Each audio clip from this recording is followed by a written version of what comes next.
ಉತ್ತರ ಕರ್ನಾಟಕ ನ್ಯೂಸ್ ಬುಲೆಟಿನ್ಗೆ ಸ್ವಾಗತ. ನಾನು ಪ್ರಿಯಾ ಶ್ರೀಗುರು. ಬಿಜೆಪಿ ಮುಖಂಡರ ಹತ್ಯೆಗೆ ಸಂಚು ರೂಪಿಸಿರುವ ದುಷ್ಕರ್ಮಿಗಳ ವಿರುದ್ಧ ಎಫ್ಐಆರ್ ದಾಖಲಿಸುವ ವಿಚಾರಕ್ಕೆ ಬಿಜೆಪಿ ನಾಯಕರು ಹಾಗೂ ಪೊಲೀಸರ ನಡುವೆ ವಾಗ್ವಾದ ನಡೆದ ಘಟನೆ ಕಲಬುರಗಿ ಸ್ಟೇಷನ್ ಬಾಜಾರ್ ಪೊಲೀಸ್ ಠಾಣೆಯಲ್ಲಿ ನಡೆದಿದೆ.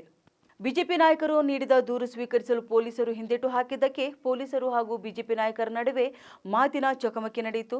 ಬಿಜೆಪಿ ನಾಯಕರು ದೂರು ಪಡೆದು ಎಫ್ಐಆರ್ ದಾಖಲಿಸುವಂತೆ ಪಟ್ಟು ಹಿಡಿದು ಸುಮಾರು 3 ತಾಸು ಠಾಣೆಯಲ್ಲೇ ಕುಳಿತರು. ಈ ವೇಳೆ ಶಾಸಕ ಬಸವರಾಜ್ ಮತ್ತಿಮೂಡು ಹಾಗೂ ಇನ್ಸ್ಪೆಕ್ಟರ್ ಶಕೀಲ್ ಅಂಗಡಿ ನಡುವೆ ವಾಗ್ವಾದ ನಡೆಯಿತು.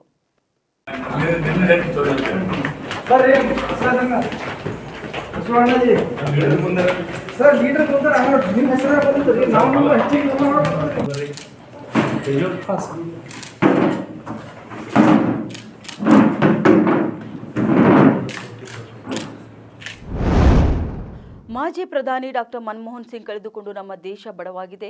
ದೇಶದ ಆರ್ಥಿಕ ತಜ್ಞರಾಗಿದ್ದರು. ಹೆಚ್ಚು ಮಾತನಾಡದೆ ವಿಶೇಷ ಜನಪರ ಕಾಳಜಿಗಳಿಂದಲೇ ಅವರು ಹೆಸರಾಗಿದ್ದರು ಎಂದು ಮಾಜಿ ಪ್ರಧಾನಿ ಡಾಕ್ಟರ್ ಮನಮೋಹನ್ ಸಿಂಗ್ ಅವರ ನಿಧನಕ್ಕೆ ಧರ್ಮಸ್ಥಳದ ಧರ್ಮಾಧಿಕಾರಿಯಾದ ಡಾಕ್ಟರ್ ವೀರೇಂದ್ರ ಹೆಗಡೆ ಸಂತಾಪ ಸೂಚಿಸಿದರು. ನಗರದ ವರೂರಿನಲ್ಲಿ ಮಾಧ್ಯಮಕ್ಕೆ ಪ್ರತಿಕ್ರಿಯೆ ನೀಡಿದ ಅವರು, ನಾನು ರಾಜ್ಯಸಭಾ ಸದಸ್ಯನಾಗಿದ್ದ ವೇಳೆ ಕುರ್ಚಿಯಲ್ಲಿ ಕುಳಿತು ರಾಜ್ಯಸಭೆಗೆ ಬಂದು ಎಲ್ಲರೊಂದಿಗೆ ಮಾತನಾಡ್ತಿದ್ದರು. ಡಾಕ್ಟರ್ ಮನಮೋಹನ್ ಸಿಂಗ್ ಅವರು ದೇಶದ ಭವಿಷ್ಯದ ಬಗ್ಗೆ ವಿಶೇಷ ಕಾಳಜಿ ಇಟ್ಟುಕೊಂಡಿದ್ದರು. ಅಂತಹ ವಿಶೇಷ ವ್ಯಕ್ತಿ ಈಗ ನಮ್ಮನ್ನು ಬಿಟ್ಟು ಅಗಲಿದ್ದಾರೆ. ಅವರಿಗೆ ನಮ್ಮ ಸಮಾಜ, ರಾಜ್ಯದ ಜನತೆ ಹಾಗೂ ಯುವ ಸಮುದಾಯ, ಶಿಕ್ಷಣ ಸಂಸ್ಥೆಗಳ ಪರವಾಗಿ ಅವರಿಗೆ ಶ್ರದ್ಧಾಂಜಲಿ ಕೋರುತ್ತೇನೆ. ಅಷ್ಟೇ ಅಲ್ಲದೆ ಶ್ರೀ ಮಂಜುನಾಥ ಸ್ವಾಮಿ ಕೂಡ ಅವರ ಆತ್ಮಕ್ಕೆ ಶಾಂತಿ ನೀಡಲಿ ಎಂದು ಕೋರಿದರು. ವಿಶೇಷ ವ್ಯಕ್ತಿತ್ವದ ಡಾಕ್ಟರ್ ಮನಮೋಹನ್ ಸಿಂಗ್ ಅವರನ್ನು ನಾವು ಕಳ್ಕೊಂಡು ಈ ದೇಶ ಬಡವಾಗಿದೆ. ಯಾಕೆಂದರೆ ಅವರು ಹೆಚ್ಚು ಮಾತನಾಡಲಿಲ್ಲ. ಅವರು ಭಾಷಣಗಳಕ್ಕಿಂತ ಹೆಚ್ಚು ಕಾರ್ಯದಲ್ಲಿ ದೇಶವನ್ನು ಪ್ರಗತಿಯನ್ನು ಸಾಧಿಸಿದರು. ರಾಜ್ಯಸಭಾ ಸದಸ್ಯನಾದಾಗ ಅವರು ನಮ್ಮ ರಾಜ್ಯಸಭೆಗೆ ಬರ್ತಿದ್ದರು. ಗಾಲಿ ಕುರ್ಚಿಯಲ್ಲಿ ಕುಳ್ಕೊಂಡು ಬರ್ತಿದ್ದರು, ಭಾಗವಹಿಸ್ತಿದ್ದರು ಮತ್ತು ಆಸಕ್ತಿಯಿಂದ ಎಲ್ಲ ಕಾರ್ಯಕ್ರಮಗಳನ್ನು ವೀಕ್ಷಿಸ್ತಿದ್ದರು. ದೇಶಕ್ಕೆ ನಮಗೆ ಬೇಕಾದಂಥದ್ದು ಸುಸ್ಥಿರತೆ ಅಂದರೆ ಇವತ್ತಿನ ನೆಮ್ಮದಿಯಲ್ಲ, ದೀರ್ಘಕಾಲ ಮುಂದಿನ ಜೀವನದಲ್ಲಿ, ಮುಂದಿನ ವರ್ಷಗಳಲ್ಲಿ ಈ ದೇಶದಲ್ಲಿ ಏನೇನು ಪರಿವರ್ತನೆಗಳಾಗ್ತದೆ, ಏನೇನು ಬದಲಾವಣೆ ಆಗ್ತದೆ, ಅದರ ಬಗ್ಗೆ ಚಿಂತನೆ ಮಾಡಬೇಕು. ಅಂಥ ಒಬ್ಬ ಚಿಂತಕ ಡಾಕ್ಟರ್ ಮನಮೋಹನ್ ಸಿಂಗ್ ಅವರು ಯಾವುದು ಕೂಡ ಇವತ್ತಿನ ವಿಷಯ ಮಾತಾಡ್ತಿರಲಿಲ್ಲ. ಮುಂದೆ ನಾವು ಹೇಗೆ ಸಾಧನೆ ಮಾಡ್ಬೋದು, ಅನೇಕ ರೀತಿ ದೇಶವನ್ನು ಮುಂದೆ ಒಯ್ಬೋದು ಅಂತೇಳಿ ಮಾಡಿದ್ದಾರೆ. ಹಾಗಾಗಿ ನಾನು ಮತ್ತೊಮ್ಮೆ ನಮ್ಮ ಎಲ್ಲ ಸಮಾಜದ ಪರವಾಗಿ, ನಮ್ಮ ರಾಜ್ಯದ ಪರವಾಗಿ, ನಮ್ಮ ಎಲ್ಲ ವಿದ್ಯಾಸಂಸ್ಥೆಗಳ ಯುವಕರ ಪರವಾಗಿ ಡಾಕ್ಟರ್ ಮನಮೋಹನ್ ಸಿಂಗ್ ಅವರಿಗೆ ಶ್ರದ್ಧಾಂಜಲಿಯನ್ನು ಅರ್ಪಿಸ್ತೇನೆ. ಮತ್ತು ಅವರು ಮಾಡಿದಂಥ ಸೇವೆ ಶಾಶ್ವತವಾಗಿ ನಮಗೆ ಮುಂದಕ್ಕೆ ಜೀವನ ಕೊಡಲಿಕ್ಕೆ. ಕೊಪ್ಪಳ ಜಿಲ್ಲೆಯ ಗಂಗಾವತಿ ತಾಲೂಕಿನ ಐತಿಹಾಸಿಕ ಹಿರೇಬೆಣಕಲ್ ಚಿಕ್ಕಬೆಣಕಲ್ ಬಳಿ ಅಣುಸ್ಥಾವರ ಸ್ಥಾಪನೆಗೆ ಭೂಮಿ ನಿಗದಿಯಾಗಿದ್ದು, ಭೂಮಿ ಆಯ್ಕೆ ವಿಚಾರವಾಗಿ ಸಾಕಷ್ಟು ವಿರೋಧಗಳು ವ್ಯಕ್ತವಾಗಿವೆ. ಅರಸಿನಕೆರೆ ಗ್ರಾಮಸ್ಥರ ವಿರೋಧದ ಹಿನ್ನೆಲೆಯಲ್ಲಿ ಭೂಮಿ ಸರ್ವೆ ಕಾರ್ಯವನ್ನು ಜಿಲ್ಲಾಡಳಿತ ಕೈಬಿಟ್ಟಿತು. ಇದೀಗ ಅಣುಸ್ಥಾವರ ಸ್ಥಾಪನೆಗೆ ಗಂಗಾವತಿ ತಾಲೂಕಿನ ಹಿರೇಬೆಣಕಲ್ ಚಿಕ್ಕಬೆಣಕಲ್ ಗ್ರಾಮದ ಬಳಿ 1200 ಎಕರೆ ಭೂಮಿ ಗುರುತಿಸಿರುವ ತಾಲೂಕಾ ಆಡಳಿತ ಈಗಾಗಲೇ ಸರ್ವೆ ಕಾರ್ಯ ಪೂರ್ಣಗೊಳಿಸಿದೆ. ತಾಲೂಕಾ ಆಡಳಿತ ಗುರುತಿಸಿರುವ ಭೂಮಿಯ ಸಮೀಪದಲ್ಲಿರುವ ಮೌರ್ಯರ ಕಾಲದ 100 ಶಿಲಾ ಸಮಾಧಿಗಳಿವೆ.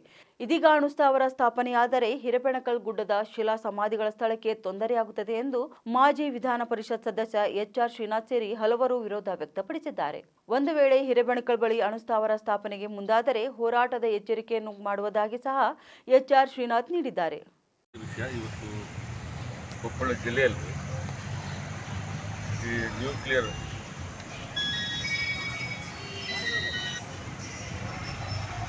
ಪವರ್ ಪ್ಲಾಂಟ್ ಅಣುಸ್ಥಾವರ ಒಂದು ಪ್ಲಾಂಟನ್ನು ಇವತ್ತು ಕೇಂದ್ರ ಸರ್ಕಾರ ನಮ್ಮ ಜಿಲ್ಲೆಯಲ್ಲಿ ಅನೇಕ ಕಡೆ ಜಾಗವನ್ನು ಹುಡುಕ್ತಾ ಇದ್ದಾರೆ. ಅದು ಮುಖ್ಯವಾಗಿ ಅರಸಿನಕೇರಿ ಗ್ರಾಮದಲ್ಲಿ ಈಗಾಗಲೇ ಅಲ್ಲಿ ಸರ್ವೆ ಮಾಡೋಕ್ಕೆ ಹೋದರೆ ಅಲ್ಲಿ ಪರಿಸರವಾದಿಗಳು, ರೈತರು ಎಲ್ಲರೂ ಸೇರಿಕೊಂಡು ಮತ್ತು ನಾವು ಅವ್ರ ಜೊತೆ ಕೈಗೂಡಿಸಿ ಅರಣ್ಯ ಸಮಿತಿಯವರು ಅಲ್ಲಿ ನಾವು ಹೋರಾಟವನ್ನು ಮಾಡಿ ಅಲ್ಲಿ ನಿಲ್ಲಿಸಿದ್ವಿ. ಇದು ರಾತ್ರೋರಾತ್ರಿ ಒಂದು 2-3 ದಿವಸದಿಂದ ಇದು ಗುಪ್ತವಾಗಿ ನಮ್ಮ ಭಾಗದ ಹಿರೇಬೆಣಕಲ್, ಚಿಕ್ಕಬೆಣಕಲ್ ಮತ್ತು ಮುಕ್ಕುಂಪಿ ಆ ಭಾಗದ ಗುಡ್ಡಗಾಡು ಪ್ರದೇಶದಲ್ಲಿ 2000 ಎಕರೆಯನ್ನು ಸೀಕ್ರೆಟಾಗಿ ಸರ್ವೆ ಮಾಡಿ ಇವತ್ತು ಕೇಂದ್ರ ಸರ್ಕಾರಕ್ಕೆ ರವಾನೆಯನ್ನು ಮಾಡಿದೆ. ಈ ನ್ಯೂಕ್ಲಿಯರ್ ಪವರ್ ಪ್ಲಾಂಟಿಗೆ ಇದು ಹಸ್ತಾಂತರ ಮಾಡಬೇಕಂತೇಳಿ ಈಗ ಜಿಲ್ಲಾಧಿಕಾರಿಗಳು ಮಾಡಿದ್ದಾರೆ.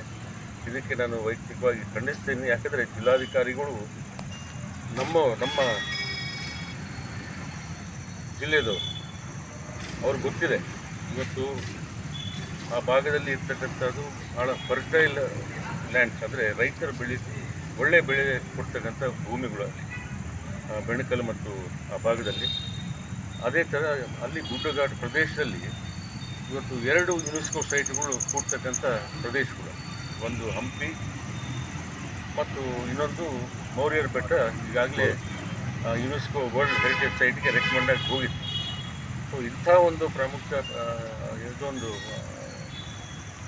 ಸ್ಥಳವನ್ನು ಇವತ್ತು ಏಕಾಏಕಿ ರಾತ್ರೋರಾತ್ರಿ ಅವರು ಕಳಿಸ್ತಾ ಇದ್ದಾರೆ ಅಂದರೆ ಇದು ಭಾಳ ದುಃಖವಾದಂಥ ಪರಿಸ್ಥಿತಿ. ಮತ್ತು ಅನೇಕ ಇವತ್ತು ಕಾರವಾರದಲ್ಲಿ ಇವತ್ತು ರೈತರು ಎಷ್ಟು ನೋವನ್ನು ಅನುಭವಿಸ್ತಿದ್ದಾರೆ.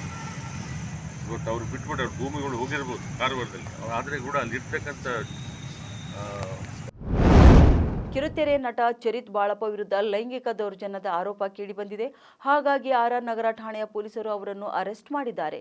ಕನ್ನಡದ ಮುದ್ದುಲಕ್ಷ್ಮಿ ಸೇರಿದಂತೆ ಹಲವು ಸೀರಿಯಲ್ನಲ್ಲಿ ಚರಿತ್ ನಟಿಸಿದ್ದಾರೆ.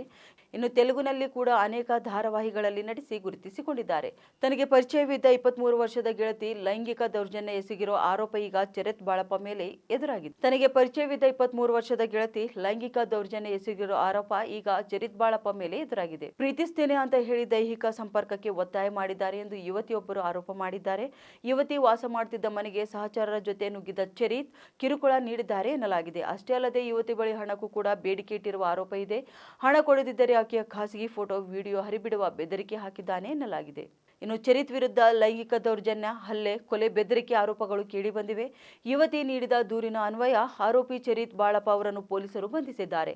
ಅಂದಹಾಗೆ ಚರಿತ್ ಅವರಿಗೆ ಈಗಾಗಲೇ ಮದುವೆಯಾಗಿ ವಿಚ್ಛೇದನ ಕೂಡ ಪಡೆದಿದ್ದಾರೆ. ಚಿಕ್ಕಬಳ್ಳಾಪುರ ತಾಲೂಕಿನ ಹೊನೆಗಲ್ ಬಳಿಯ ರಾಷ್ಟ್ರೀಯ ಹೆದ್ದಾರಿ 44ರಲ್ಲಿ ಸಿಎನ್ಜಿ ಸಿಲಿಂಡರ್ಗಳು ತುಂಬಿದ್ದ ಲಾರಿಗೆ ಗ್ರಾನೈಟ್ ದಿಮ್ಮಿಗಳನ್ನು ಸಾಗಿಸುತ್ತಿದ್ದ ಲಾರಿ ಡಿಕ್ಕಿಯಾಗಿದ್ದು 2 ಲಾರಿಗಳು ಹೊತ್ತಿ ಉರಿದಿವೆ. ಶುಕ್ರವಾರ ನಡುರಾತ್ರಿ ಸಿಲಿಂಡರ್ ತುಂಬಿದ್ದ ಲಾರಿ ಹೊನೆಗಲ್ ಗೇಟ್ನಲ್ಲಿ ತಿರುವು ಪಡೆಯುತ್ತಿತ್ತು. ಈ ವೇಳೆ ಹೆದ್ದಾರಿಯಲ್ಲಿ ಸಾಗುತ್ತಿದ್ದ ಗ್ರಾನೈಟ್ ಲಾರಿ ಡಿಕ್ಕಿಯಾಗಿದೆ. ಸಿಲಿಂಡರ್ ಲಾರಿ ಚಾಲಕ ನರಸಿಂಹಮೂರ್ತಿ ಸ್ಥಿತಿ ಗಂಭೀರವಾಗಿದೆ. ಬೆಂಗಳೂರಿನ ಆಸ್ಪತ್ರೆಗೆ ದಾಖಲಿಸಲಾಗಿದೆ.